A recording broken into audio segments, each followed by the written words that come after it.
What's going on, everybody? Welcome back to another Geeky Gecko Creations Live. Ooh, this light is washing me out. Let me push that back a little bit there. Okay, maybe not. I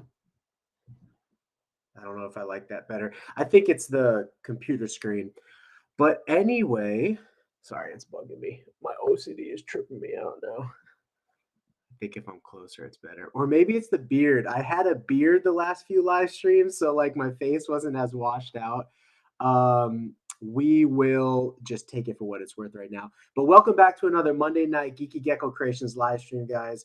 I'm really excited to be here. I always love these Monday nights. That's why I want to be committed.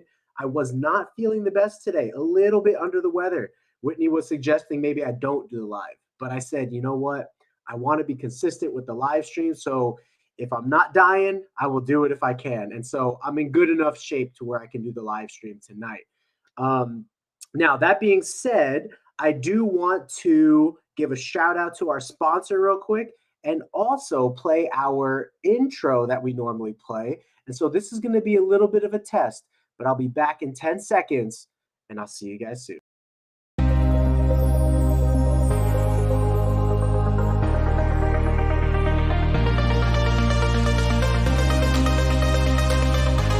Selling in the billions each year, Rainbow Mealworms is your one-stop shop for all your insect needs. Their quality feeders and A+ customer service keep me coming back to support the health and growth of all of our animals. Visit them today at rainbowmealworms.net to place your Okay, so that's pretty cool because the past few live streams I've been like showing Rainbow Mealworms website and stuff, which is awesome. I think you get to see how you actually like handle it live. But I was like, there's got to be a cleaner, better way to do it. So I'm going to experiment with this intro way here. But let me say hello to who's here first of all. So if you want me to give you a shout out, drop a comment in the chat and I will absolutely give you a shout out right now. So hello to Bam Bam's Geckos, the 100 Asians. I got to show you right here. What's your name, sir or miss? And we'll give you a shout out. Lena, Juarez, Dees, Norman, Fishing with Asa. Okay. Garden of the Geckos. That's a really cool name. Really cool name. Duop, Zeus, Henry, Tara, and I think that's it for the early birds for right now. So let me see what questions I've missed, but welcome to you guys. Another Geeky Gecko Creations Monday. I'm glad that you guys enjoy this because, you know, I like talking to you guys and I like having a platform where we could talk about reptiles and geckos and stuff. So Lena says hello from Lunark Shop if you want to check out what they have to offer. Norman Davis, Dees. So Fishing with Asa asks, what is my favorite leopard gecko morph? I'm glad you asked. Let me show you something pretty cool right now. Let's see. Check this out. I'm really excited about this project right now.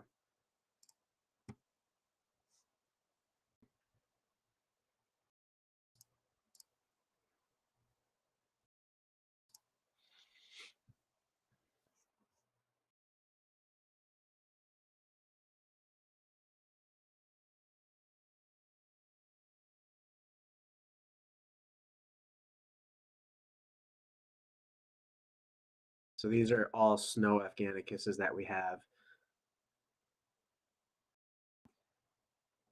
And scene.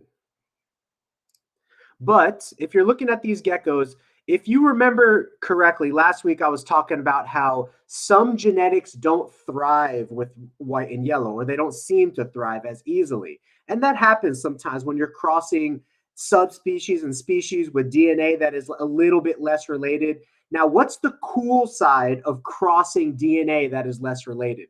The cool side is when you cross DNA that is unrelated, a lot of times you can create stronger bodied, healthier animals because they're less inbred, number one. But number two, you can also create variability. You can create different looks and patterns that are unachievable by just staying within the mainstream Macularis bloodline. So you know that we are a big promoter of Fasciolatus, Turkmenicus, and Afghanicus, especially Afghanicus and Fasciolatus right now, because they are the two extreme outliers of the subspecies of leopard geckos. Fasciolatus tend to be very, very white and pasty, reduced pattern, and Afghanicus is the exact opposite, very saturated with color, heavy with pattern. And so I'm really excited to incorporate both of those bloodlines into our projects. So I wouldn't say that Afghanicus crosses is my favorite morph right now. I'd say my favorite morph is probably our Manferno project. So this is our Manferno project. We are taking the best of our Infernos from the last 3 years and the best Mandarin. You know, we purchased the $1,000 Mandarin Tango Crush boy this year from a breeder, and we've been breeding him to our best selectively bred Infernos over the last couple of years. And we're starting to get these Manfernos, which are really cool. Another great example of a Manferno right here. I just put away like 30 of these babies over the last couple of days that we're holding back to see what they wind up looking like. Here's a Manferno. This is not albino, even though you don't see any black spots. It just doesn't have black spots. So creating a Charmander gecko would be really cool, all orange gecko. Again, Manferno, Tremper albino. And here's a good example of kind of what I'm going for with the Manfernos is I would like to bring in some contrast, right? So some dark spotting and purples to go along with the greens and heavy orange. So that's kind of what we'll be gearing towards. And geckos like this are going to help us get there. Look at the dark contrast on this animal. When you combine this animal with a high quality tangerine, what you're going to get is a lot of greens and hopefully a lot of black spotting, which will also have shades of purple in it as well. So another animal that I'm really looking forward to breeding into our Manfernos is this animal right here. And I think that's going to be amazing. I mean, look at the brightness of yellow, and that's going to create some really nice greens and dark patterning and purple patterning and orange patterning. So I'm really excited for that. Also excited to test out the Spectre gene to see if Spectre is a legitimate mutation or just a polygenic trait. So this is a Spectre non-lemon frost. It is an animal that is extremely pale and white and pasty, way more than it should be. And so does it have the Spectre gene in there, or does it have just, or is the Spectre gene just polygenetic, meaning that multiple genes are interacting in this gecko's DNA to make it lighter, in the same way that if you have tall parents, they're going to make a tall baby. If you have light-skinned parents, they're going to make a light-skinned baby. Same with leopard geckos. So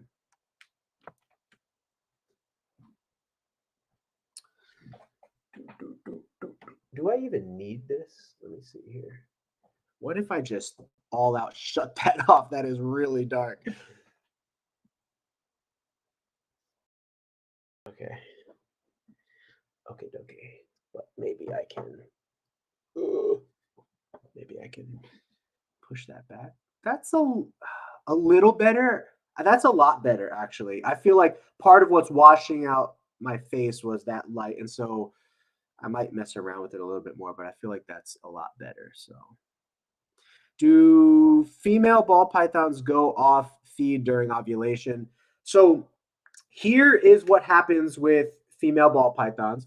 So you guys know that we've been producing some ball pythons over here. Here's a couple pictures of some.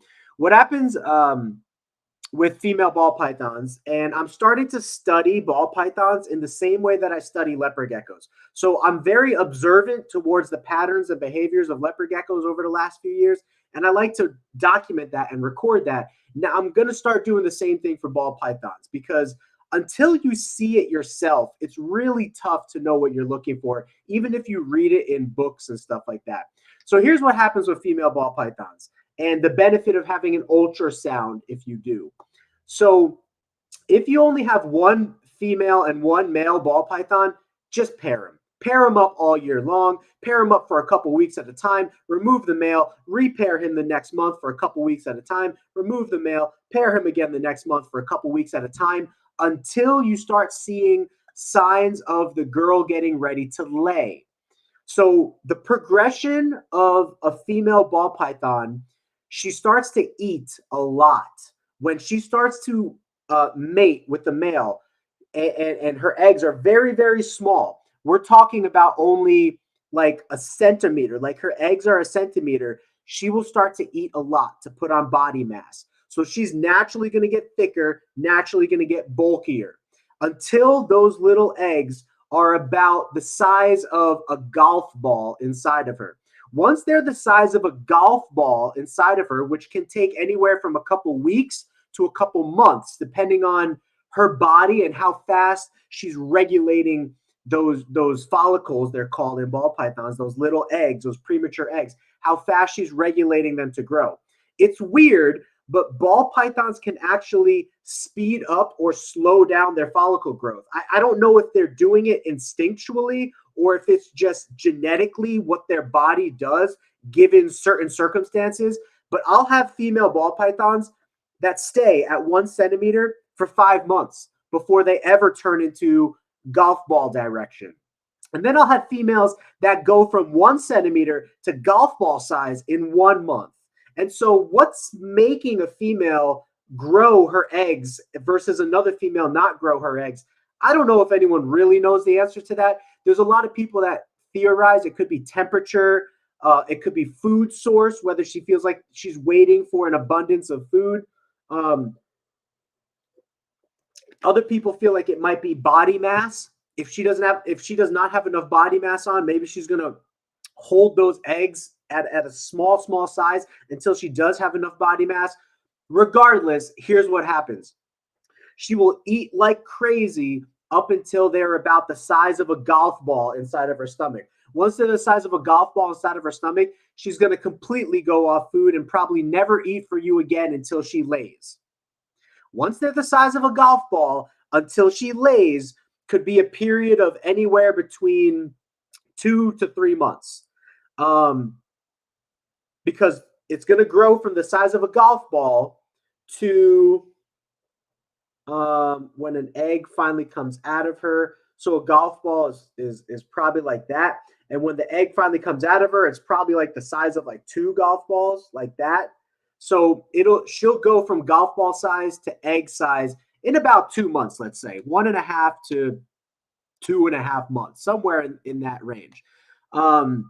She won't be eating during that time, and she will start for that 2 month period. She's going to start to do what's called nesting, which is really cool. If you use a substrate that she can nest in, like cocoa fiber or something like that, cocoa blocks, she will start to circle her body and dig out a hole in that substrate in one of the corners of the tub.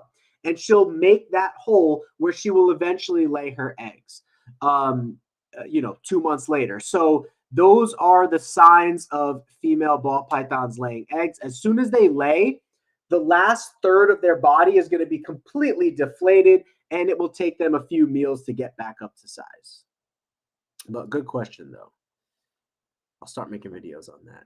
Actually, I have a whole bunch of videos I'm going to make on different species. Oh, by the way, guys, I talked to Tiki's Geckos. Everything is all good. I was contacting him originally on his work cell phone on a Friday, which he happened to be very busy and he didn't have his work cell phone on him. So he greatly apologizes. I told him, no problem. I'm happy that I'm even able to get an interview with you. So he sends his apologies, but he hopes that everyone could be just as excited for this Friday. So this Friday, which is July 1st, we will actually have Tiki's Geckos on the live stream for real. And he gave me his personal cell phone number. So I'm in contact with his personal cell phone number so that I can shoot him a message the day before and all that and make sure everything's still in a line. But I'll be promoting that and shooting out some messages about that. But really excited to talk to Tiki's Geckos. We'll talk about skinks. We'll talk about anoles. We'll talk about what are those dragon lizards that he breeds? Oh gosh, why is the name slipping my mind right now? You guys know what it is in the chat. Mention in the chat if you know what I'm talking about. They look just like dragons. They're from the mountains of Mexico. They're not armadillo lizards. It's on the tip of my tongue. Anyway, I'll wait for one of you guys to. I know you guys know what I'm talking about. And all kinds of stuff. So there's a lot of buzz about like blue tongue skinks in the hobby and their accelerated popularity and growth. So I'd love to be able to talk to him because he's one of the few people in the United States that actually have Australian blue tongue skinks versus Indonesian blue tongue skinks. Since Australia, we can't import export out of. So that'd be really cool. Thank you, Bam Bam. Appreciate that. Thank you for appraising my Leo on IG. Who are you, Zeus? Now I gotta check out who you are. I might have Zeus KND. Are you a crested gecko breeder? Oh, maybe I don't think this is you actually. Wait, Zeus KND. Zeus KND. It must have been somebody else. Let me see if I have your message here. Zeus. You might be going by a different name. But what I did was I took Robbie's advice and I went onto Robbie's Instagram. You guys know Robbie was here with us a couple weeks ago. And what he said was go onto the top breeders' Instagrams and start looking for other breeders that they follow that are top quality people. So you might have been one of those, Zeus, and you're very welcome. I like to praise good quality. And I would actually, I don't know if you're from Asia or whatever, but I would love to get some interviews with some Asian breeders. So, in other exciting news, I now have all of July booked for interviews. So here's a preview. Since you guys are here, here's a preview for our July interviews. Okay, July 1st, Tiki's Geckos. July 2nd is going to be an awesome lady named, where is she? Slightly Venomous. She has a YouTube channel, and look at this. How could you not interview a person as interesting as this? So I was chatting with her today. She does bugs, obviously, and I want to learn more about bugs. And I think it's really cool that she's a chick that does bugs. The funny thing is, I could almost say that more chicks do bugs than men do bugs. It's pretty crazy. She looks like somebody who would go to the Renaissance Fair too, which is awesome because my wife and I go to the Renaissance Fair every year. So anyway, she's got a YouTube channel. She does bugs. I'm excited to interview her. She will be on July 8th. And then we got our rescheduled stream with Thomas and Junior from Tucson's Finest Leos and Junior's Geckos. So we're going to have some leopard gecko love on July 15th. And then my good friend out here, John Galvin of Extreme Dragons AZ. If you're looking for some really cool bearded dragons, red dragons, tiger stripe dragons, citrus, he really is known for his red dragons. He will be interviewed on the 22nd. And then, if you guys missed it last week, Robbie will be back on the 29th. From Robbie's Reptiles, we will be interviewing him July 29th. I'm also setting up interviews for August to talk to some really cool people in the reptile world around reptile caging, reptile vending, and shows and stuff like that. So stay tuned, guys. We got some pretty cool interviews coming, and I'm looking forward to kicking off next month, continuing to kick off next month with our Feature Friday live stream day. So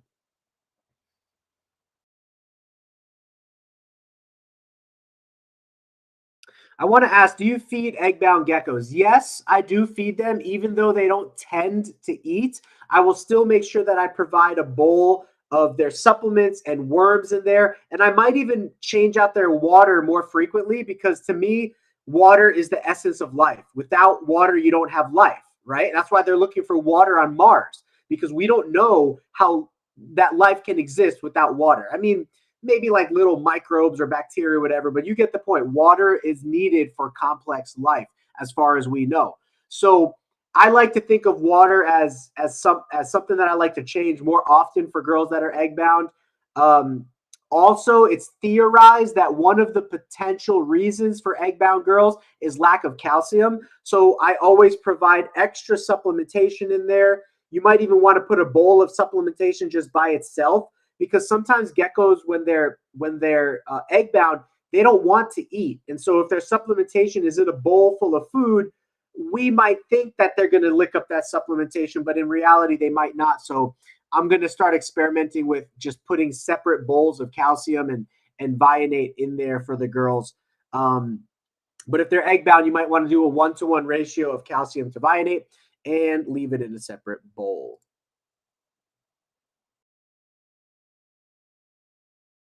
Oh, Afghanicus. Yeah, thank you, Bam Bam.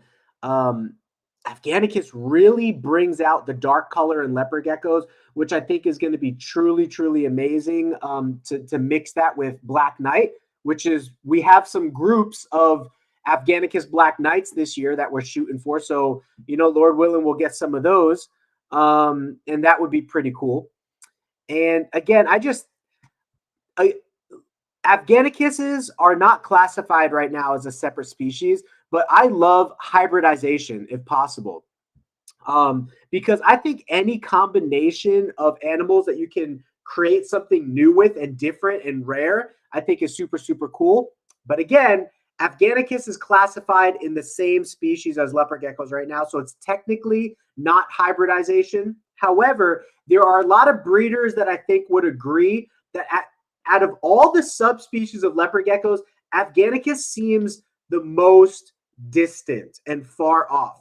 I have a video on Afghanicus and on Fasciolatus. So if you haven't seen those videos, head over to our YouTube channel, type into YouTube Geeky Gecko Creations fasciotomy. I don't know what that is. Fasciolatus. If you type in Geeky Gecko Creations Fasciolatus, you'll see we have a whole video talking about what the differences are between Fasciolatus and regular Macularis. And we also have a video on Afghanicus. If you type in here, Afghanicus. So, yeah, Afghanistan's fine. It should pick up the video right here. Afghanicus leopard gecko review. And we talk about some of the phenotypical differences, the way an animal looks, differences between an Afghanicus and a regular Macularis. Two really cool videos that I highly recommend you guys checking out.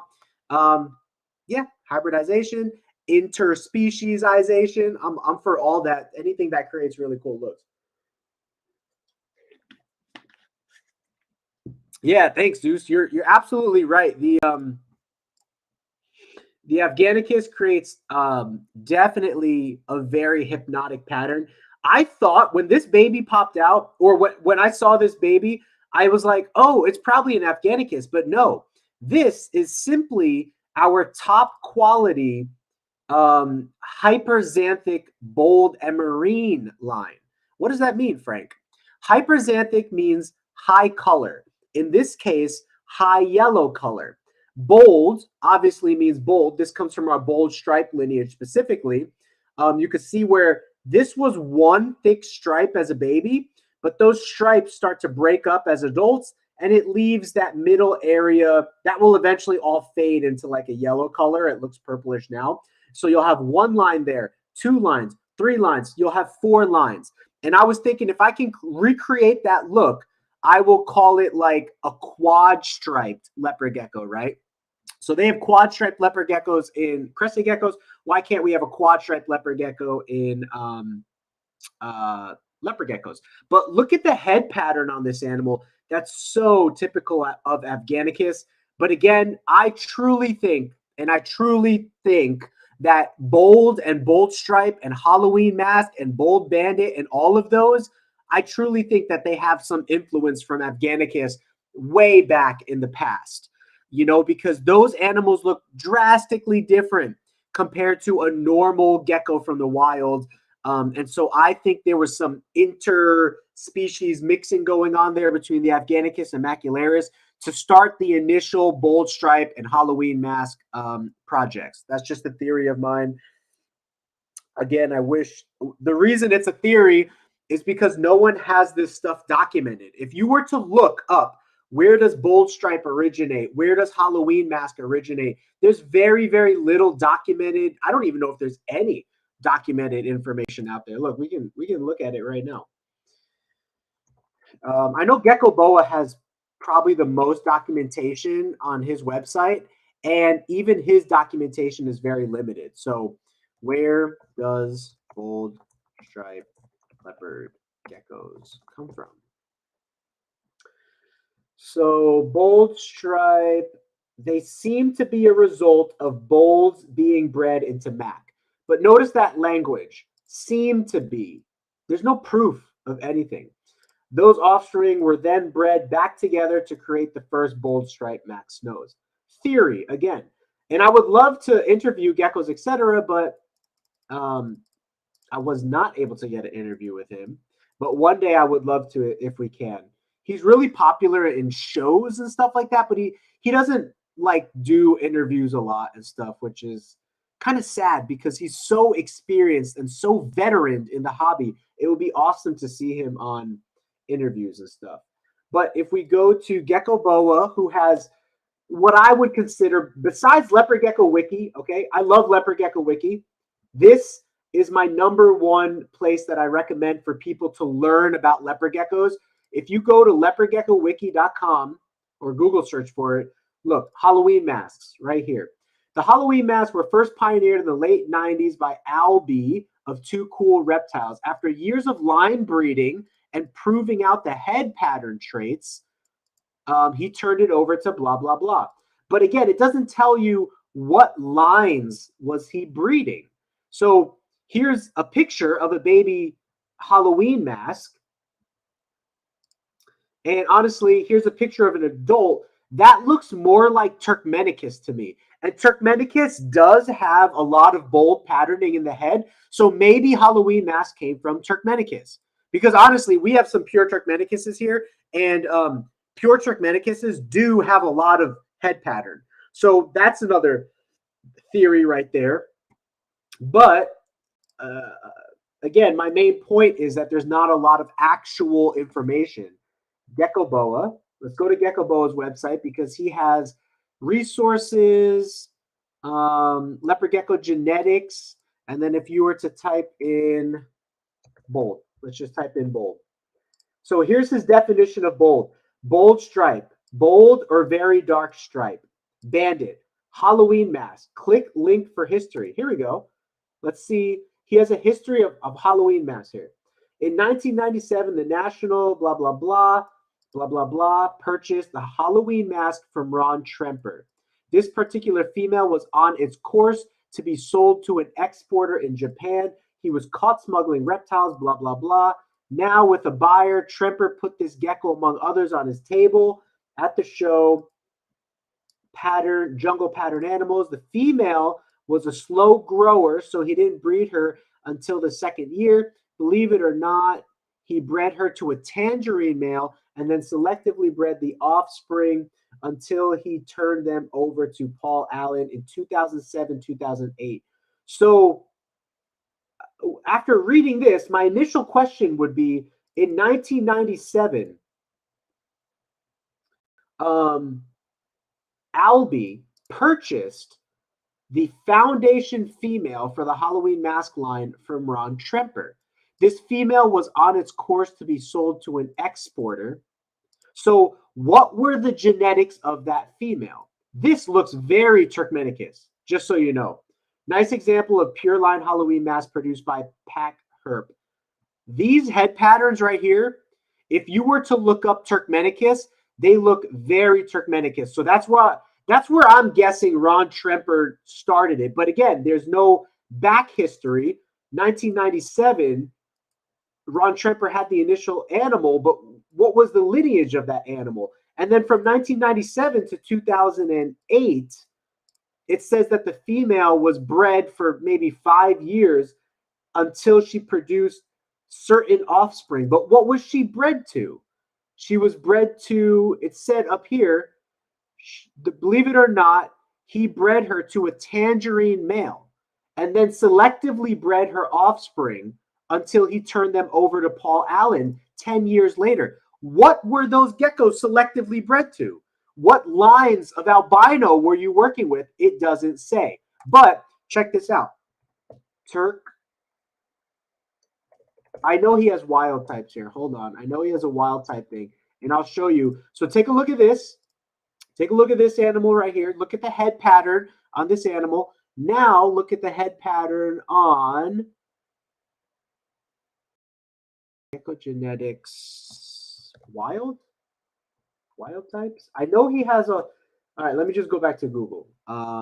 Wild types gecko boa. Actually, let me just type in Trichmenicus. That'll get me directly to whatever.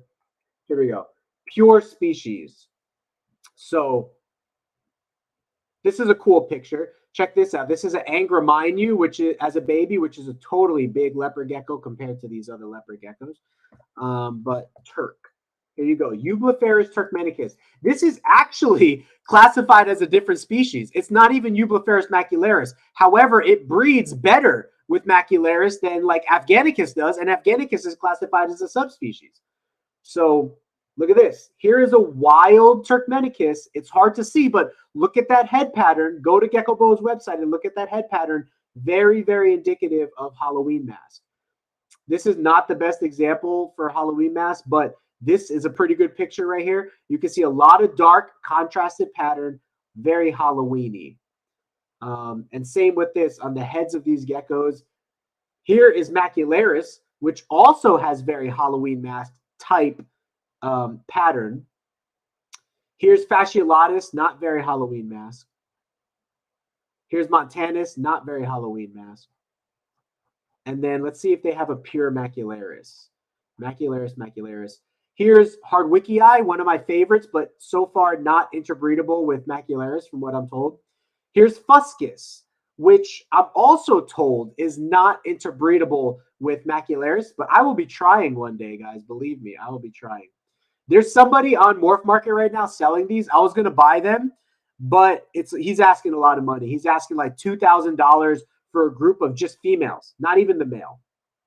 So anyway, we're getting into Angraminus right now, which does have a very Halloween mask appearance, but they produce sterile offspring that will not survive if you breed them to macularis.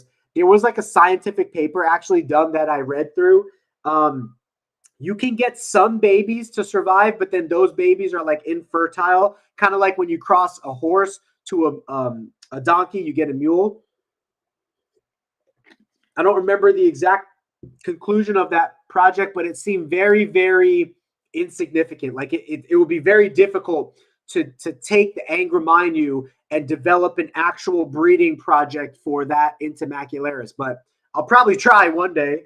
I got to take a leak. So since I'm not feeling so good, I've been drinking a lot of water. But since I'm drinking a lot of water, I got to take a leak more often than necessary, which I already pee a lot. So drinking water is going to make me go beyond this. But I'm going to put this on mute. I'll let you look at this beautiful Hardwickii right here. Let me show the name. This is a Hardwickii. You could read a little bit of its history, and I'll be back in 2 seconds.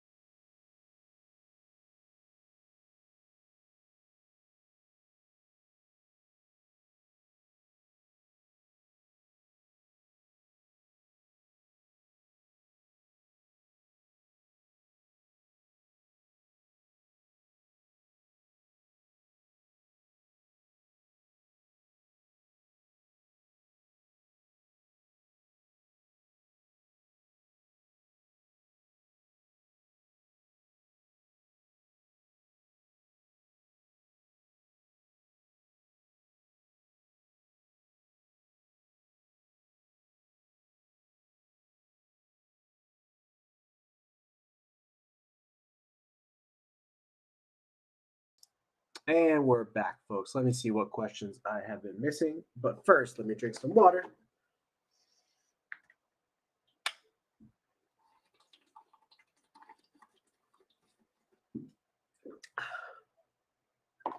Okay, dokie.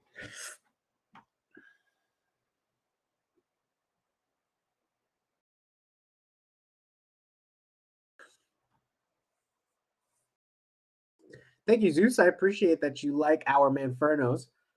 So the Manfernos as babies, when we do release them, they'll probably be somewhere in as babies. They'll probably be somewhere in the $300 to $500 range, depending on how much color, how much contrast, how much pattern, all of that kind of stuff. I really held back. I held back like 26. I held back maybe 40 temperature sexed male Manfernos.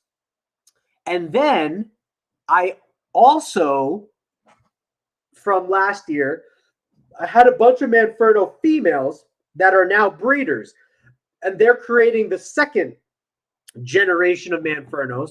So I took a Manferno and I bred it back to their dad, the Mandarin male, and I'm hoping for some heightened reds and increased genetics going on there. So I have some of those projects going on this year. So those will be 75% Mandarin and 25% Inferno, if you want to look at it that way, kind of thing. And then I'll kind of do the opposite. Like the next year, I'll breed Inferno, like our best quality Inferno back to it that has really nice like pattern spotting, purples, greens. And I think the project's really going to take off. I'm really excited for it. But to do that, I want to have a ton of breeders so I can just have a ton of groups going at the same time, which is why I held back all 40 of those temperature sex males, because I want to select the best ones to carry on the legacy. And I want to have a lot of males because the more sperm you have in the females, the better fertility you're going to get. But that'll be my typical price range. For babies, you're going to be looking at somewhere between $300 to $500 for Manfernos. And then as adults, their quality will probably be in like the $700 to $1,000 range, you know, as adults. But of course, that's because they're ready to breed and stuff. I'm originally Chinese, but I look Indonesian. Okay, pretty cool. Do you feed gravid geckos? Yes, we do feed our gravid geckos. I provide the same food every week. The way that I feed all of our leopard geckos is like this. I will put a food dish in the gecko's cage. If the gecko eats everything, I will give it more the next week. If it eats less, then I will give it less so that I'm not wasting worms and whatnot. Nick Diesel, what's going on, fan? Glad to see you here. Yeah, I would love to get Chris Hardwick. Chris Hardwick is Suburban Gecko, right? Wait, Chris Hardwick to the podcast list. He has an awesome BP breeding channel. Hold on. Maybe I'm thinking of the wrong one.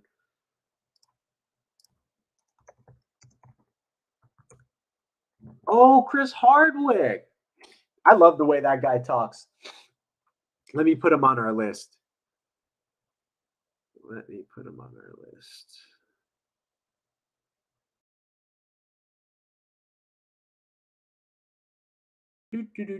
Look at my video list. 31 videos. I have 30. Oh, there's no way you're going to be able to. Oh, I have 31 videos that I'm planning on making, and I only have one of them done. Murphy's pattern list versus Blizzard. How to calculate line bred traits. The do's and don'ts of albino breeding. How to bulk import to morph market. And then Tug Snow versus Max Snow versus Gem Snow. Temperature sex female versus temperature sex male. Diseases in leopard geckos. Leopard gecko best morphs of leopard geckos in 2022. I have a whole bunch of videos that I'm 30, 40 of them that I'm looking to make. I just been so busy with wow, my camera does not want to refocus here. Hello, come back to me. Come back to me now. Boom. Come back to me now. I think I blinded my camera. That's interesting. Oh man, it does not want to. Anyway, let me know. Could I have blinded my camera? I'm so confused. Why is it still blurry? Almost. Oh, there we go. Chris Hardwick. I follow Billy from Mutation Creation.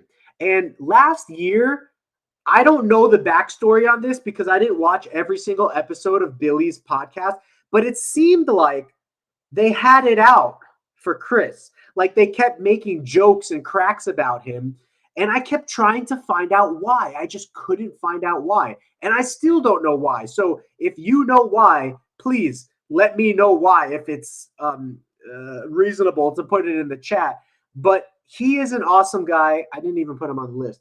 He's an awesome guy. I watched a lot of his videos. I think he looks like a kind soul and a nice spirit. And I would like to interview him. Oh, but you know what?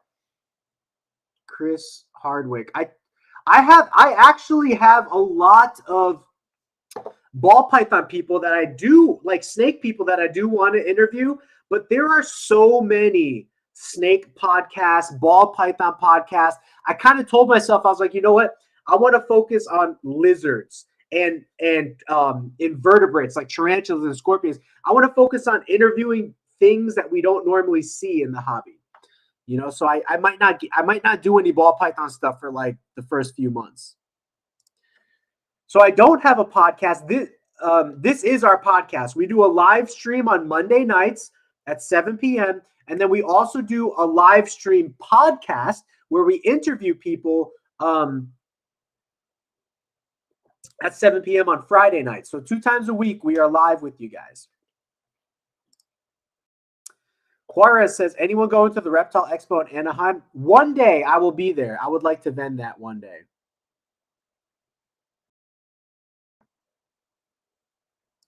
Sorry, I don't understand the question, Lena. You said, do I feed graved leopard geckos? Do you mean gravid? Because that graved leopard geckos, I'm not sure what that would mean. But if I'm misunderstanding, please let me know so that I can understand that correctly. I think it's important to always keep my females bold filled all the time. Yeah, that would be great. You know, MJ from Trap Talk. I watch his podcast a lot. He has a ball python podcast. He talks a lot about daily water changes for ball pythons, and he's very, very strong-willed about it and adamant about it. And I am a supporter of anybody who's adamant and strong-willed about their perspective. That's perfectly fine. And I'm not saying not to do this, Nick, so don't get me wrong. But my response to that would be, there's a word. Let me see if I can find out what the word is. When you place human feelings on animals. There it is. Anthropomorphism. Anthropomorphism is when we as humans, and I do this myself, when we as humans place our feelings on our animals. Let me actually read the exact definition. The attribution of human characteristics to non-human entities, including animals. So the fact that a human needs to drink every day and we want to drink every day, we place that feeling on a reptile, even though reptiles maybe have evolved or adapted to drink way less than once a day. For example, why is a leopard gecko's tail so fat? Sorry, I don't like using harsh words. Fat can be kind of a harsh word. Why is a leopard gecko's tail so plump? A leopard gecko's tail is so plump because it's storing nutrients in there, because in the desert where it's from, it would not have access to water once a day. It might only have access to water once every couple months. And same with ball pythons in Africa. There is not frequent access to water at every given moment for a ball python. A ball python is concerned about getting eaten by a hawk, getting eaten by whatever big cats are out there. So it's going to stay buried in its hole for a long, long time and only come out sparsely. And in between the times when it's coming out, it might go and grab a drink of water once a month. We don't know.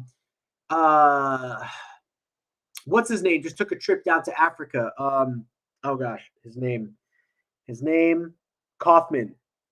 Dave Kaufman Dave Kaufman just took a trip down to Africa to study ball pythons in the wild, but I would not be surprised if ball pythons only got access to fresh water once every couple weeks to once every couple months. And same with leopard geckos. So although I do promote and believe in weekly or more frequent water changes, I don't think it's necessary for the animals. And I don't think that they view it in the same way as us because they've adapted to survive in very different ways than the requirements of humans to survive. So I'm all for you, Nick. I support your brother. I promote as much frequent water changes as you guys want to give your reptiles. But anthropomorphism is when we as human beings push our feelings onto a reptile and say, oh, because I wouldn't want to be in a tub, a leopard gecko would not want to be in a tub, and though you might be correct, you also might be incorrect. There's lots of instances that I've experienced where leopard geckos won't eat in a big tub or a big environment, but the minute you move them to a small, tight-knit, tiny environment, they start thriving because they feel safe in there, especially babies. And this is common with a lot of gecko species. So I'll leave it at that. But anthropomorphism is when we as human beings tend to push our feelings onto an animal based off of the way we would want to be treated. We start thinking that they want to be treated in that way. Oh, we want a mansion. They want a mansion. Oh, we want water every day. They want water every day. When in reality, it might be true, but there's a lot of evidence to support that it's probably not true, But hey, we're human beings. We love our animals. We want to treat them as nicely as possible and take care of them like they are our children. So I'm all for that. And I feel you guys. I am the same way there. When I take care of my animals, it feels really good to feed them and water them. And if I notice some stuck shed on an animal, I'm going to treat that animal right away. If there's an issue, I want to get to it as soon as possible because they are our babies. So please don't misinterpret me. But I think sometimes us as human beings, we can kind of take it to the next level when we might not need to take it to the next level. Anyway, long talk there. Bam Bam, just had my first baby leopard gecko hatch. Oh, on my little chat screen, it said hat. And I was like, oh, did you make a leopard gecko hat? Because somebody showed me their leopard gecko in a hat picture the other day. It was pretty cool. Well, congrats. Patriotic Dave, I know you leave calcium in the tubs all the time, but how often do you give vitamins to your leopard geckos? That's it. So as of right now, let's say this is the food bowl. Let's just say this is the food bowl. I use a 1-to-3 ratio of osteoform, which is calcium, to vionate, which is vitamins. 1 scoop of calcium for every 3 scoops of vionate. Mix that in a big tub, and then I put a scoop of that, a decent sized scoop of that in here, along with the worms, and that's all I do. I'm starting to experiment now with keeping a separate bowl for the females, and it would just be it would be in there 24/7 with them. So Patriotic Dave, what I like to do, because females and baby leopard geckos go through a lot of calcium needs, I like to make sure my calcium and vitamins, which are mixed into one mixture, I like to make sure that those are in with the geckos at all times, whether that's in the gecko's food or in a separate dish or both. So if you go to Geeky Gecko Creations supplements, you can find our video on supplementation right here where I go over supplementation for leopard geckos and I show you our process and what we do.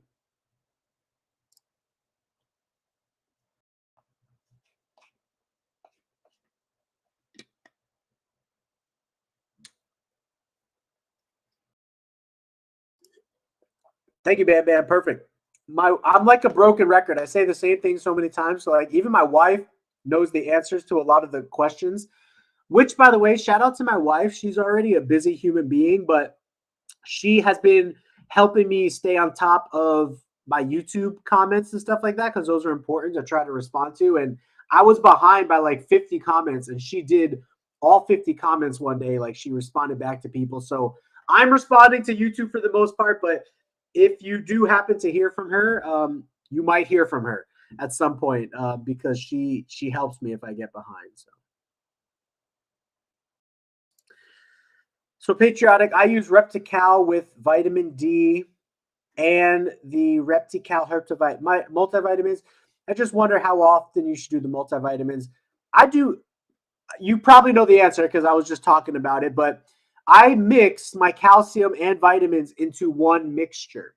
Now, Repticalcium is not as strong as osteoform. So I would suggest buying osteoform, but if you are going to stick with Repticalcium, I would do 1 scoop of Repticalcium for every 1 scoop of Herptivite. So a 1-to-1 ratio.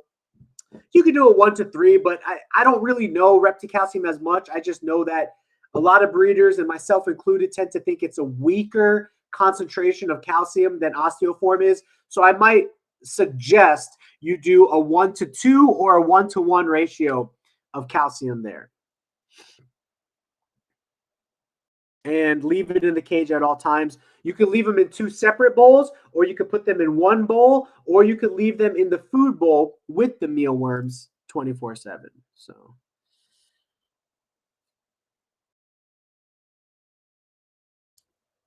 thanks, Nick. I appreciate it. Yeah, I try to hit videos on like every topic I could think of. I love leopard gecko so much. Like, even though the leopard gecko hobby and some of the breeders in it can be difficult and challenging, it's going to be like that anywhere you go, number one. But number two, I just love leopard geckos, and I don't foresee myself leaving that passion being number one.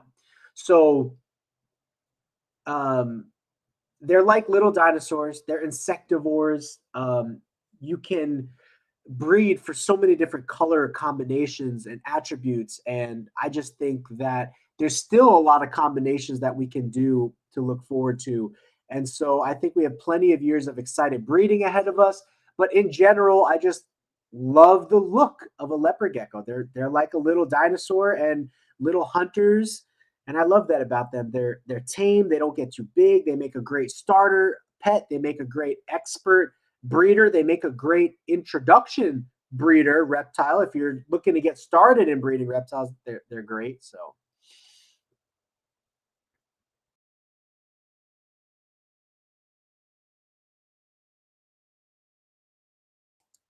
did I miss a question? Check your Instagram later. Geckos, etc. got back to me with an issue on Blizzard and Murphy. Okay, I will do that.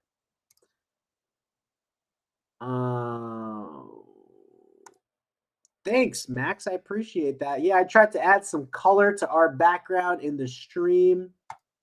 That's really cool.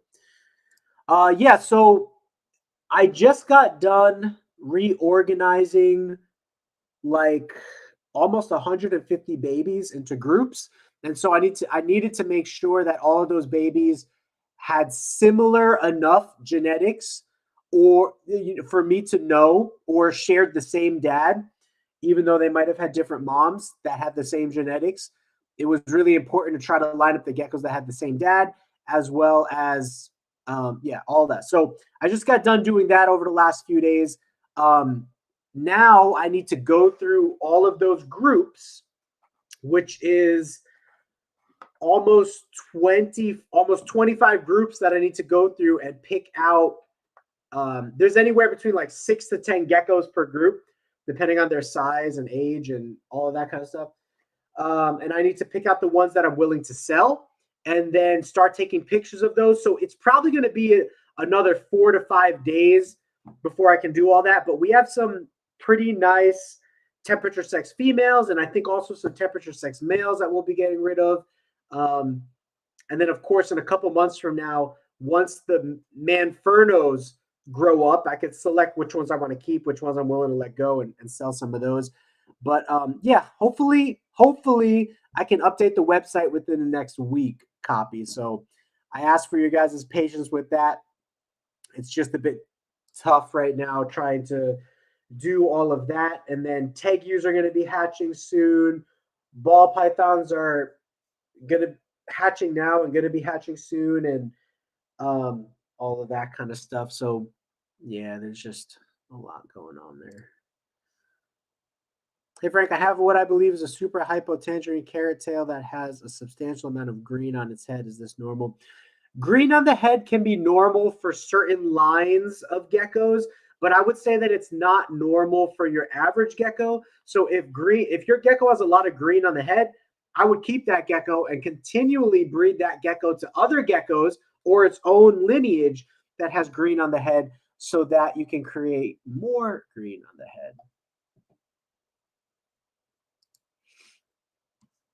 Yeah, I have a couple. So Malachi says, can we see some giant Leos?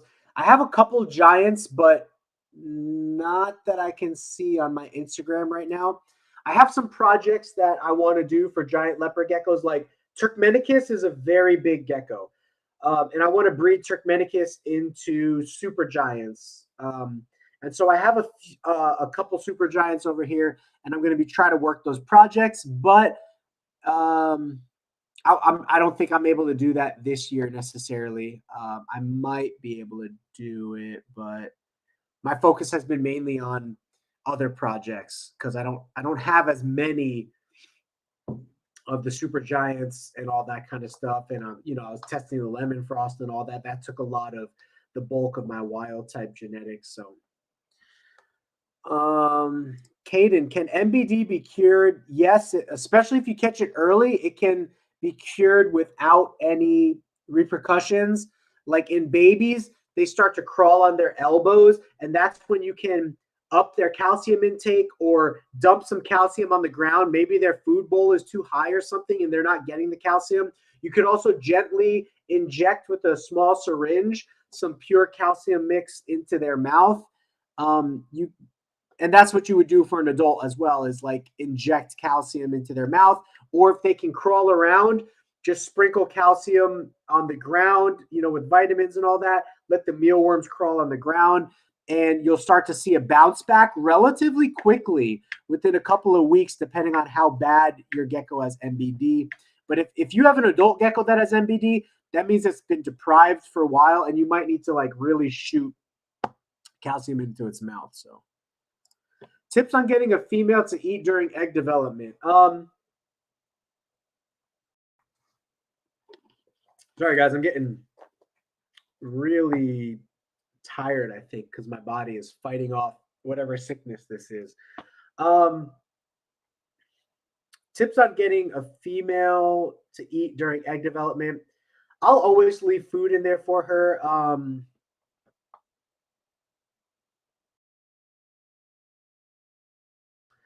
I don't really know if there's any tip. You can try to switch up the food source. Maybe try dubia roaches, silkworms, red runner roaches, mealworms, superworms. You could try to do that.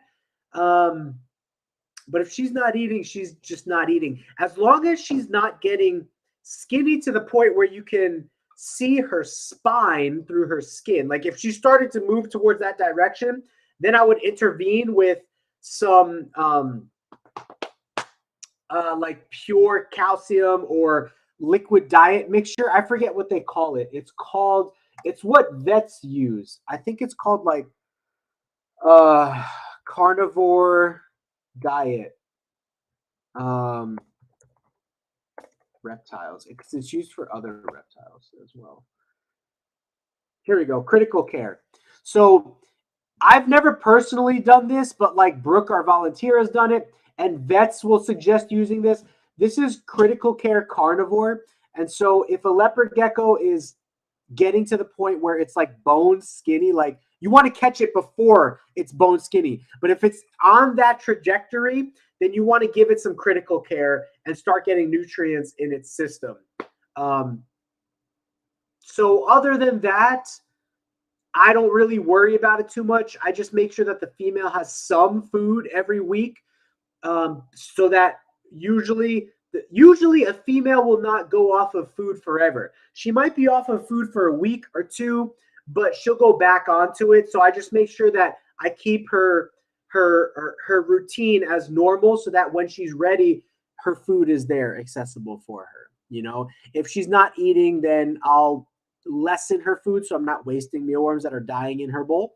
But I'll make sure her supplements and all that are still the same. And you can try critical care, like I just mentioned.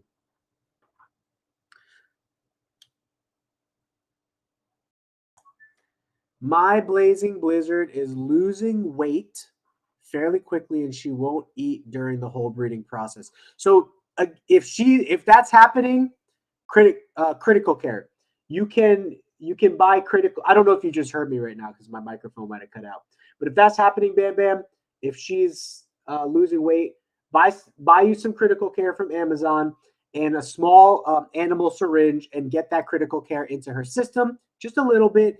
And you could do that little by little and that might kickstart her appetite as well. So.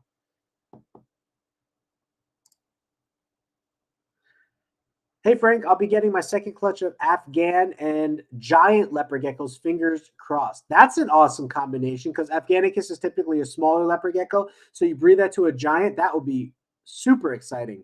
Afghanicus and giants. Yes.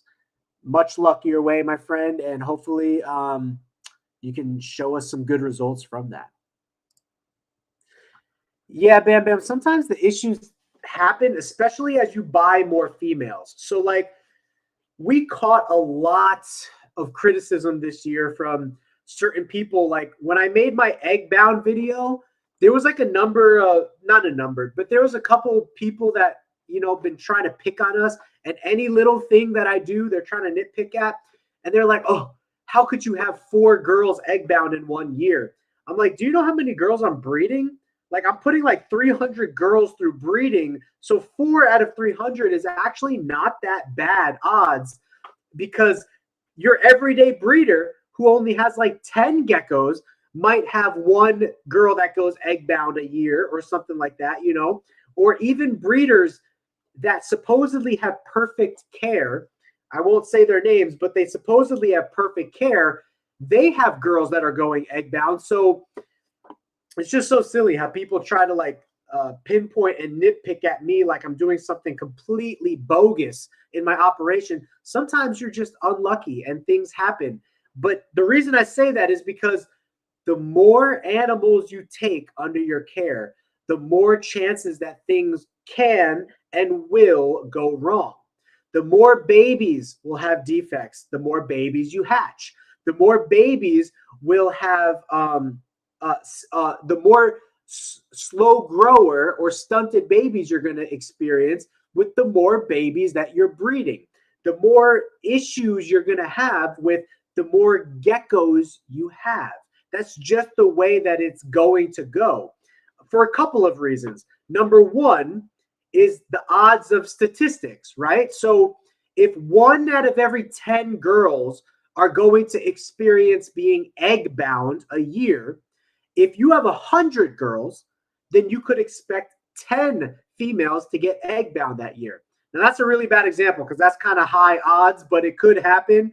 But anyway, you get my point is the more animals you have, statistically, you're going to experience the statistics are going to be the same. It will always be 1 out of 10. But if you have 1,000 geckos, now you're going to have 100 females that are egg bound.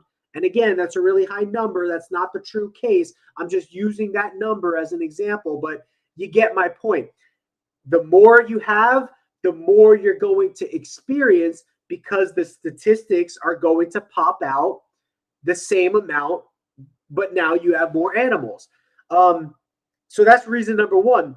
Reason number two is that in general, I'm not saying this is the case for everybody or the case in every instance. In general, if you have 1,000 geckos to take care of, those 1,000 geckos may, I'm not saying this is the case, those 1,000 geckos may have less frequent care and attention than if you only have 10 geckos. And so you might catch issues at a later point than you would catch them and make corrections to those issues than if you had 10 geckos. So those are the two reasons. Number one, the statistics are the same, but you're increasing the amount of geckos. So you're increasing the amount of times you're going to see those problems. And number two, the more geckos you have, theoretically, the less likely you are to notice issues as fast, adjust and correct issues as fast, if you ever even catch those issues to begin with, because of how many animals you have. Does that make sense? So those are the two main reasons. What Zach is in here, I got to show my boy Zach. I want to get my boy Zach on an interview, but again, Zach, if you missed it, we are doing interviews now on Friday nights for like different breeders. But I mentioned how there's so many ball python and snake podcasts out there. I wanted to focus on like lizard people and invertebrate people and stuff like that. But Zach, who is my friend out here, good friend out here in Arizona, if you like pied ball pythons, he's an amazing guy. Great quality animals, great customer service. I don't think you'll be disappointed if you reach out to him for a snake or just want to follow him to see what projects he's got going on. He's got some truly amazing high quality stuff. So you could go over to his Instagram, which is actually I can just show you his Instagram because Zach Sumpter, I don't think is his actual Instagram. It's something confusing. No, it's not that confusing. Zach Sumpter. It's like MS something, right? MS ball pythons. Gosh, I can't think of it right now. I feel terrible because I want to show off his stuff here. I know he's on Facebook. And he probably has his business name on Facebook.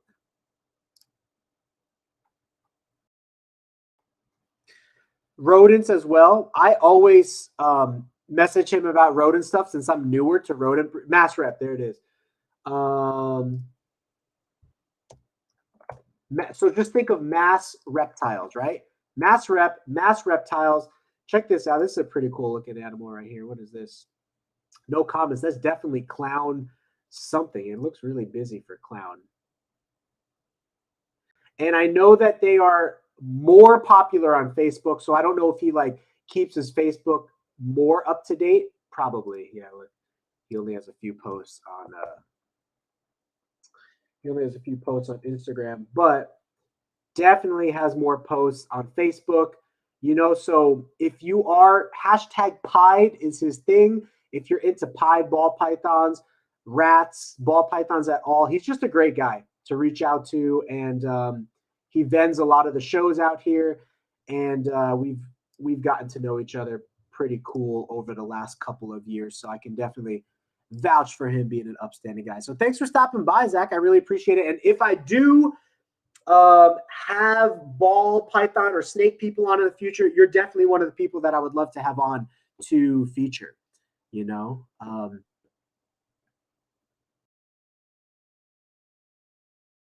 So Bam Bam says, that's what I appreciate about your channel. You show the bad side of being a breeder. Yeah, definitely. Man, it kind of irks me how a lot of these breeders, they will try to criticize us and point out our mistakes because we actually, not mistakes, but even like whether it's a mistake or whether it's just a genetic bad luck, things happen. And they'll point at us and be like, oh, look, you have an unhealthy collection. Oh, look, you don't take care of your animals because you hatched out a couple unhealthy geckos. And I'm just like, okay, I showed you a couple unhealthy geckos, but what about the hundreds of other geckos that I've produced that are not unhealthy? You can't ignore those. You know, there's just a lot of critics in this hobby, and it's unfortunate, but it's just a part of every hobby, I think. And so I've just decided to try not to focus on that negativity too much.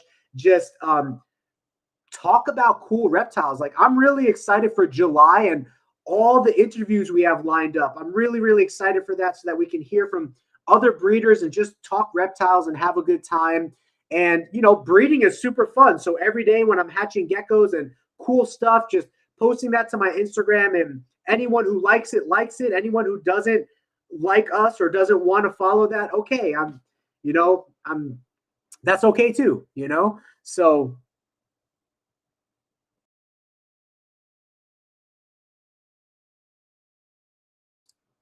what level of humidity do you use to hatch the eggs? My incubator says the humidity is 70%. No, if you're hatching, if you're managing your humidity, I would say that you want 90% or above. So typically what that is in a container that does not have any holes in it. Let me say that again. In a container that does not have any holes in it, and you could go to my YouTube channel to check this out, Geeky Gecko Creations Incubation. We have 2 videos, one on it with holes, one on it without holes. Here's our first video without holes. Here's our second video with holes. Any container that does not have holes in it, you want to do a 1-to-1 ratio of vermiculite to water. So if you have 100 grams of vermiculite, you want 100 grams of water. And in the video, I show you how to do that. Now, if you have a tub with holes in it, like this year, we've started experimenting with tubs with holes in it. And I like that because the CO2 can get released out of the hole and fresh oxygen can come into the hole. Then you might want to experiment with 1-to-2 ratio or 1-to-3 ratio of water to vermiculite, because the vermiculite is going to evaporate a little bit faster, especially if you have less vermiculite in there. So I'm starting to recommend to people, no matter what size container you incubate your eggs in, like look at this. Look at the size of these containers right here. Right here at the bottom, those are 3.25 ounce containers that we're incubating the babies in. I would recommend a 1/2 inch to 3/4 of an inch of vermiculite. And if you have a hole in that thing, I would recommend at least a 1-to-2 ratio of water to vermiculite. But if you incubate in a bigger tub like this, you see this tub that I'm incubating in right now? See this? You see this? This has no holes in it. If you're incubating in a tub that is this big, then I would, and doesn't have holes in it, then I would only suggest a 1-to-1 ratio of water to vermiculite. So again, a 1-to-1 ratio, every 100 grams of vermiculite, 100 grams of water. A 1-to-2 ratio would be 100 grams of vermiculite, 200 grams of water. A 1-to-3 ratio would be 100 grams of vermiculite, 300 grams of water. And it's as simple as that. Watch this video to see kind of how all that takes place. So this year, over the last 12 months, we did start breeding our own rodents. So I do have some experience with that I could probably make some videos on and stuff in the future. Tiki's Geckos did not have his work phone on him, and he was really busy that day, so he completely spaced, and he didn't put it in his calendar that he was meeting with us. So I now have his personal phone, and this Friday, I'm excited to announce that he will be making up the live stream. He apologizes for not being here. He really apologized to me. I said, hey, brother, I get it. Like, you don't need to apologize to me. I'm just excited that I'm able to get you on. And so if you can, I'm really excited to have him. And I told him, don't sweat it. Don't worry about it. Tiki's Geckos, super big name in the industry. I started writing down questions. Check this out. That I can ask him. But bring your questions as well. I started writing down questions to talk to him about. And the questions continue to this back page. So super excited to have Tiki's Geckos on. I'll make a new thumbnail that will be this Friday, July 1st. And if you missed it, Clammy, we now have all of July booked for interviews. July 1st, Tiki's Geckos. July 8th, Slightly Venomous, which is a chick, it's a female that focuses on bugs, cockroaches, scorpions, tarantulas. So that's going to be a really cool interview. The 15th, for all our leopard gecko people, Thomas and Junior from their leopard gecko companies will be here. The 22nd, for all our bearded dragon people, My good friend out here in Arizona, Extreme Dragons AZ, will be making an appearance on the 22nd. And then the 29th, really happy to have our official interview with Robbie from Robbie's Reptiles, because we did not have that interview with him last time. It was just about his giveaway, and we didn't get to really spend a lot of time with him. So that'd be pretty cool. But in general, the humidity that you want in any reptile incubation tub basically is 90% or more. And by all the guidelines that I just spoke about right now, will help you achieve that 90%.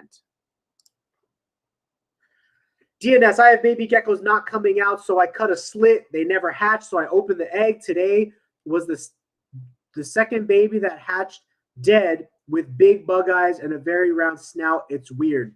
Yeah, check your incubation temperatures to see if there was fluctuation or if they were incubating too low or too high. Like below 79, I would not suggest, and above 91, I would not suggest. It could just be bad luck. It could be bad supplementation or genetics from the parents. That happens.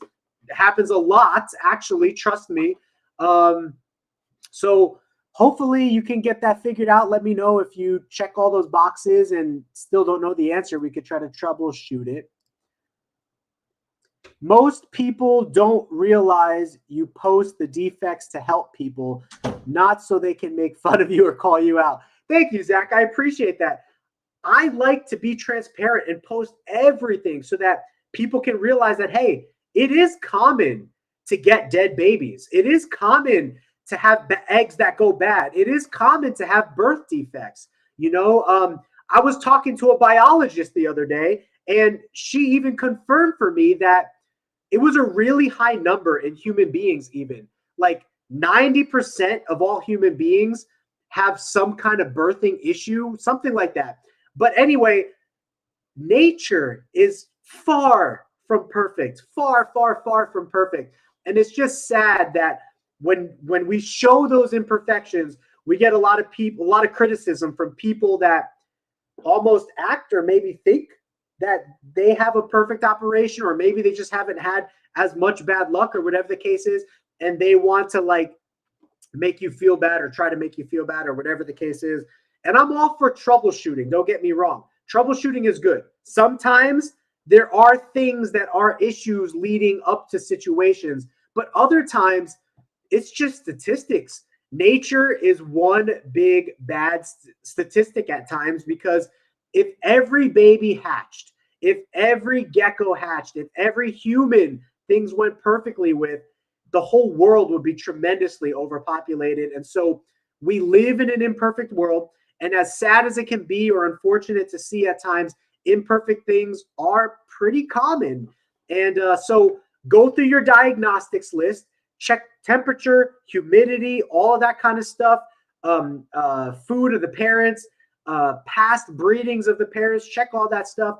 And sometimes you can identify a thing that changed, and other times you can't.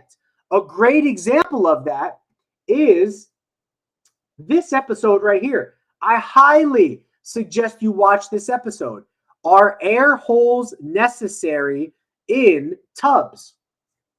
This caused me to do more research into reptile eggs as a whole. I don't know if you know this. Reptile eggs actually, I hope I'm remembering this correctly, but it's either the eggs and the babies or both. I think it's both. Reptile eggs will actually produce carbon dioxide. So if they are in an airtight container, that airtight container will be building up carbon dioxide, which is poisonous. And it's what people actually use to kill rodents or kill animals is carbon an airtight container full of carbon dioxide. So that can produce bad eggs that never get the full amount of oxygen they need. And eggs definitely need oxygen. It's one of the 3 things eggs need to thrive: oxygen, humidity, and temperature. Those are the 3 things that reptile eggs absolutely need to survive. If any one of those 3 things are off, you could see anything from defects to stillborns to eggs completely going bad.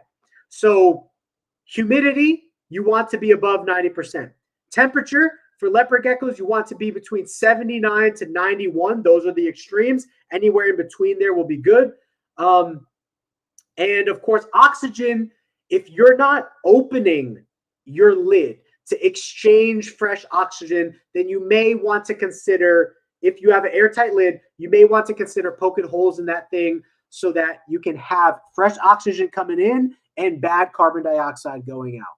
So positive vibes. I always enjoy the streams and videos. Thank you so much. Garden of the Geckos with the 2 hands up. Appreciate that. Hyro, my container has around 7 holes. That's a lot of holes. But my incubator has a plastic at the bottom that you can put water on it. Yeah, I know exactly what incubator you're talking about. Please, Hyro, watch this video because it will kind of explain for you. You don't want to be using the water canals in that incubator. You want to be putting eggs in their own containers where you can experience 90 to 100% humidity. Let me pause this right here real quick. In this hovabator, which has a little canal for water at the bottom, you will almost never experience 90% or above humidity because so much humidity is escaping from the hovabator. So what you want to do, you want to use little tubs in the incubator that are completely airtight like this, so that those tubs will regulate the humidity for your geckos, eggs, and not the hovabator itself. So I hope that makes sense. What is your opinion on Hatchite? I don't use Hatchite. I've never used Hatchite. From what I'm told, Hatchite is perfect for crested geckos and gargoyle geckos because, what is it again? When it has the perfect amount of moisture in it, it's a dark coloration. And when that moisture starts to evaporate, it turns into like a light red coloration. Personally, I'm a vermiculite guy. JKR, which is the #1 ball python breeder in the world, still uses vermiculite, no egg trays, no perlite, old school. He's old school as it gets. Why? Because if it's not broke, don't fix it. And vermiculite you could buy in huge bags from Amazon, like I just recently did. You could buy them in huge bags. So until I experience something that is tremendously, tremendously bad, vermiculite is my go-to option. A matter of fact, I will be making a video soon talking about vermiculite mixed with Eco Earth for geckos lay boxes, because I think it's going to hold humidity better than Eco Earth on its own. And I got it from a Canadian leopard gecko breeder and decided to test it out myself. But before I make a video on it, I want to test it out myself fully to see if I can make the claim that it holds moisture better than Eco Earth alone. And here's why it should. Vermiculite is used in the plant business for holding moisture in dry areas for plants around the roots. Vermiculite soaks up water and keeps it humid in that environment longer than that environment would be humid without the vermiculite. So theoretically, Eco Earth should not dry out as quickly if you have it mixed with vermiculite. The question is, what's the ratio of vermiculite to Eco Earth that's perfect? Right now, I'm experimenting with 70% Eco Earth and 30% vermiculite. Also, I am done using Eco Earth because I use so much of the stuff, it's not cost effective anymore. Eco Earth is very expensive compared to organic peat moss from Home Depot. You could buy organic peat moss, which is the same exact thing as Eco Earth, from Home Depot for a fraction of the cost of Eco Earth. So I will make another video on that as well. for people who are getting to the level where they don't want to use EcoEarth because it's just not as cost effective anymore.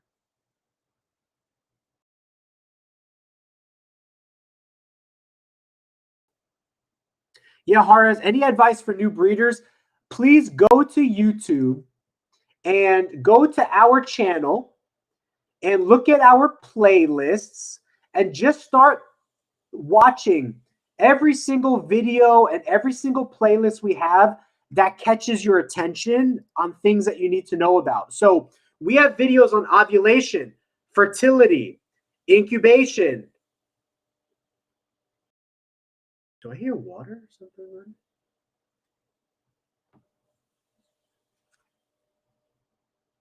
Whitney must be doing something. Oh, shoot. Let me ask her something. Hon, did you happen to collect the tub? Yeah. Oh, you're amazing. Thank you so much. Okay, yeah. Whitney was helping me so much today. She cleaned hundreds of old pieces of the tubs and pieces of plastic that we had the babies in, you know, because I converted them to groups. There were tubs, lids to the tubs. There were humidity boxes, lids to the humidity boxes. She had to throw out the old food bowls and water dishes and wash them outside in 150-degree heat. And then right now, after she got back from the gym, she had to collect all those hundreds of pieces of tubs and all that. And she's awesome, guys. I mean, I honestly could not do this without a supportive wife as her for a couple of reasons. Number one, I just wouldn't have the time to do everything and take care of everything.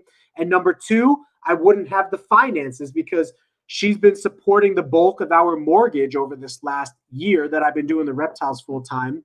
I'm able to take some money from the reptiles and fund that into helping with that. But over this last year, we were not selling a lot of reptiles because we were holding everything back so that I could have a ton of breeders for next year. So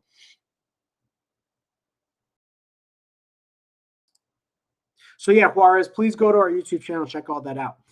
I got tarantulas, geckos, Savannah monitor, crested gecko, gargoyle, 2 garter snakes, 2 gopher snakes, and 1 milk snake. That's awesome. I had a lot of variety of species as well, but then I had to limit that down because of the amount of leopard geckos that I had. So Jay, watch about 200 hours of Frank's videos. Thank you so much, Norman. I appreciate that. I humbly appreciate your awesome promotion of our videos there.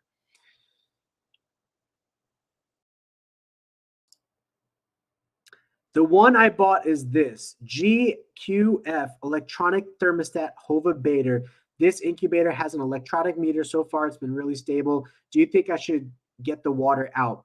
Yes, Hyro, I would watch our incubation video and redo it.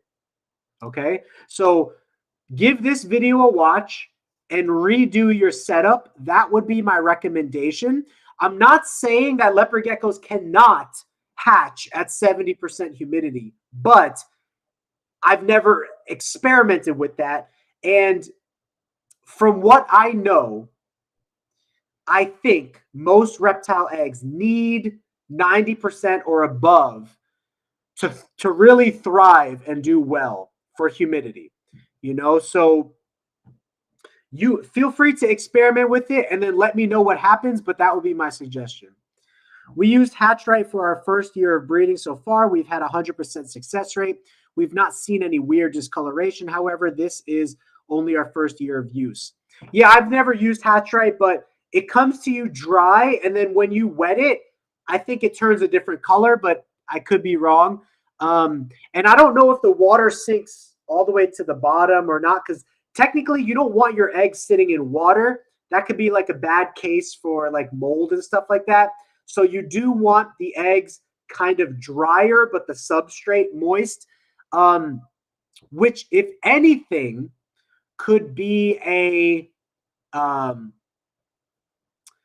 if anything, that could be like the one bad thing about vermiculite is that it retains a lot of water. So when your eggs are sitting on the vermiculite, that vermiculite is going to be moist. It's going to stay moist.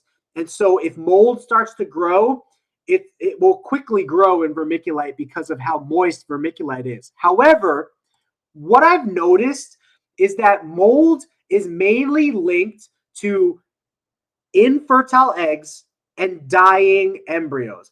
If the eggs are infertile from the start or the babies are dying on the inside, that's the time you're going to see mold. I've never really, out of hundreds of eggs, I can never honestly say that a good egg gets moldy. All of the eggs that I've seen that got moldy were eggs that where the embryo died or eggs that where the embryo was infertile. So, Frank, you need more videos. I watched them all. They're amazing. Thank you so much, Copy. I think you maybe you didn't see at the start of this video. I have like 40 videos that I want to do. I've just been super busy with reorganizing the gecko rooms, and then now I'm going to prioritize getting new geckos up for sale. But I'll see if I could squeeze some leopard gecko videos in this week. You know, she wins wife award of the year. Yeah, I really do have to give her a lot of credit. So many things truly, really would not be possible without her, or just would not be as accessible, like as or as possible.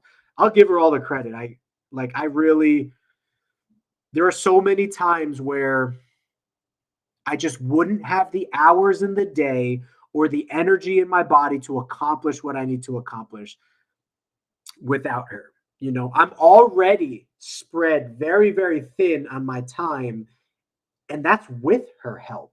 I could only imagine without it, which is another reason why I am condensing to group breeding and group operations, because number one, that should make for better fertility. Number two, it's really fun to set up a group and then just like drop a male in there and let him breed with all the females. Number three, I don't know if it's really necessary for babies to be kept separate in their early stages. I already was keeping them in twos, so in a smaller tub. So what's the difference keeping them 10 of them in a larger tub? And number four, it's going to free up a lot of time to expand the collection and just make my life more manageable. So, so I guess Norman is saying hatchite comes wet. I didn't know that. I thought you had to add water to it. But from the videos that I've watched, if the hatchite starts to evaporate, which it will, correct me if I'm wrong, or research this on your own. To my knowledge, hatchite retains extreme moisture, even more than vermiculite does. And so, but that will eventually evaporate. When that does evaporate, it will start to look like a light red color instead of a darker red color. So, need to build some racks. We'll probably be putting fairly big order in around December or July. Nice. Yeah, if you could build your own racks, that would be awesome as well. All right. Well, you guys know that I was not feeling so good earlier in this stream.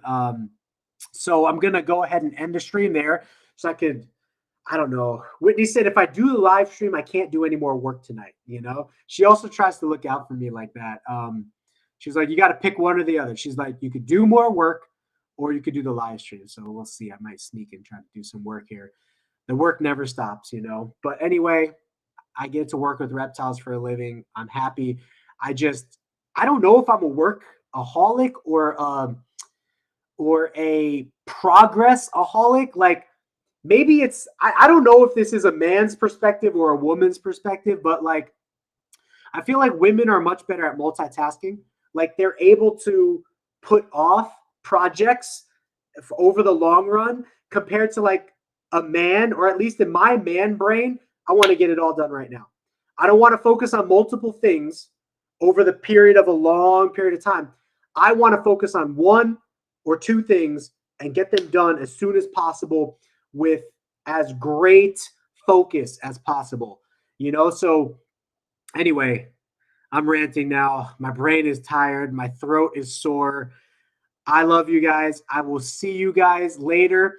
I'm going to play our sponsors ad on the way out here because I just want to experiment with different ways of doing things. But I love you guys. I'll see you in the next video, and peace.